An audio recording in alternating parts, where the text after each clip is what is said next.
and his Wagner group led an attempted mutiny coup against the Russian president 2 months ago to the day, on June 23rd. He made his way close to Moscow before turning around, and now 2 months later, CNN is reporting that the chief listed among those on the passengers of this plane that crashed north of Moscow. Our Fred Pleitkin covers Russia extensively for us. He joins us now from Berlin. Fred, I don't need to say that this is shocking news. It comes just 2 months after this attempted coup. Prigozhin had enormous power inside Russia as head of the Wagner military group. Tell me what you're hearing about this and the significance. Hi there, Jim. And obviously, we are still in the very early stages of this, but you're absolutely right. This could be potentially huge news with Yevgeny Prigozhin on that passenger list. We are hearing some of this from Russian state media, some of it also from the Russian Federal Aviation Administration. I want to read you some of what Russian media is quoting from the Federal Russian Aviation Administration. They're saying, quote, "An investigation has been launched into the crash of the Embraer aircraft, which occurred tonight in the Tver region." That's a region that's sort of north of Moscow, south of St. Petersburg. We, of course, know that Yevgeny Prigozhin has essentially his headquarters in St. Petersburg, even though large parts of his organization have moved to Belarus.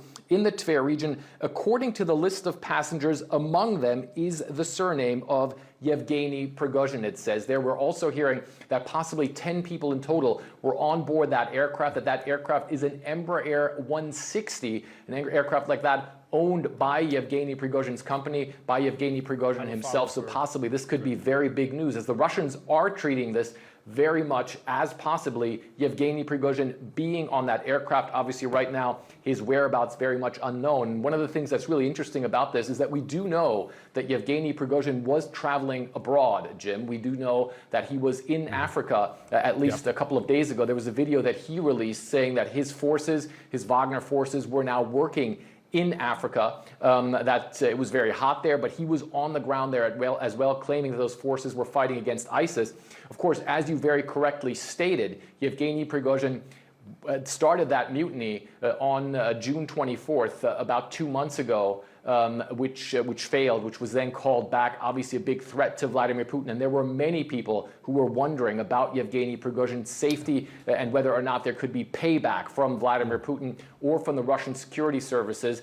Again, still very much unclear what exactly is going on, what exactly happened there, but certainly this potentially could be very, very big news coming out of Russia, Jim.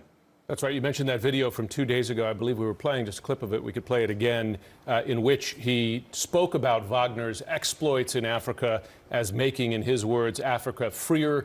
We should note Prigozhin's Wagner group is operated as really a private military for the Russian President Vladimir Putin.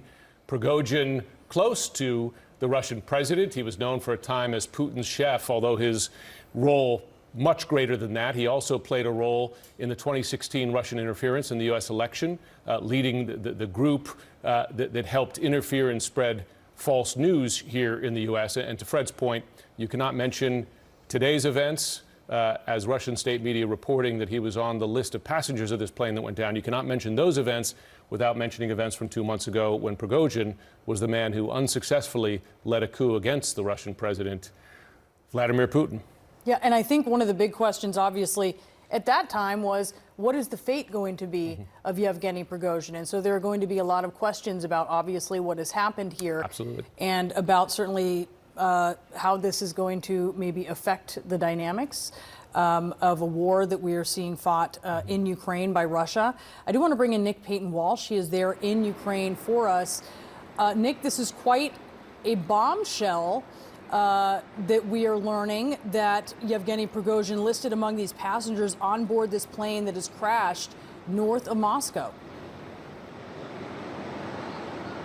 Yeah, it's important to remind people, though, that him being on the list of passengers doesn't automatically equate to him having been on that plane. It does appear from the images we're seeing and the reports we're hearing from Russian state media that those on board have indeed perished. Remember, Russian state media is not Yevgeny Prigozhin's friend, frankly, at the moment. He's the man who led that unsuccessful coup and then disappeared for a number of days, and it's fair to say he's a man who's good at hiding his whereabouts. The fact he's listed on this very rare aircraft, you don't see many of them flying around, frankly, Russia at all, doesn't immediately suggest that he had to have been on the aircraft, though we are dealing with an extraordinary moment potentially, which is the question that so many had asked: how does this man, Yevgeny Prigozhin, who appeared to have led that coup and then changed his mind radically on the way to Moscow, how did he stay alive this long? Though those who've even half upset Vladimir Putin as much in the past have met a grisly end, fallen from windows, some critics, some poisoned as well.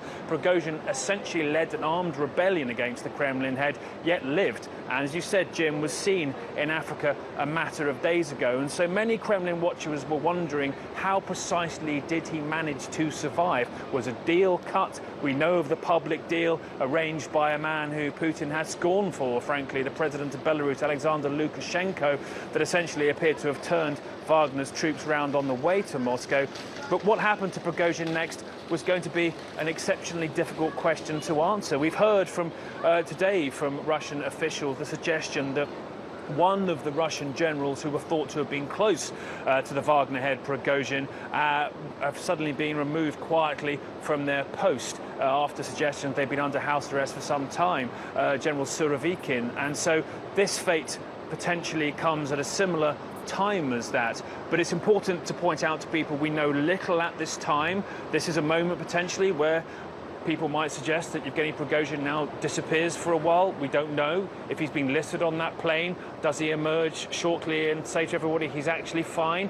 Did he get back from Africa suddenly very quickly and find himself on this private jet? A lot of questions to be answered here, but it's important to point out these are state media channels, and the state agency Rosaviatsia telling us that he's indeed on that private jet. That may not have happened by accident. We're still, I think, trying to work out what's really happened here.